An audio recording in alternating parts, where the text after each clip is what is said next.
శిక్ష అమలు కావట్లేదు. శిక్ష త్వరగా అమలు కానప్పుడు వారు ఎలా ఉంటారు? శిక్ష త్వరగా అమలు కానప్పుడు వారు ఎలా ఉంటారో దేవుడు ముందుగా వ్రాయించాడు.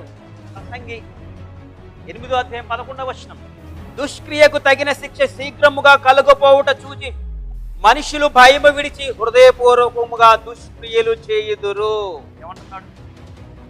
హృదయపూర్వకముగా దుష్క్రియలు చేయుదురంట. అంటే ఏంటి? భయం లేదు. ఎందుకంటే తీర్పు ఎప్పుడుంది? మనిషి మరణించిన తర్వాత దేవుడు తీర్పు పెట్టాడు. అందుకే చేసిన తప్పులకి త్వరగా శిక్ష అమలు కాకపోవడం వలన వీరు ఎలా ఉంటారు?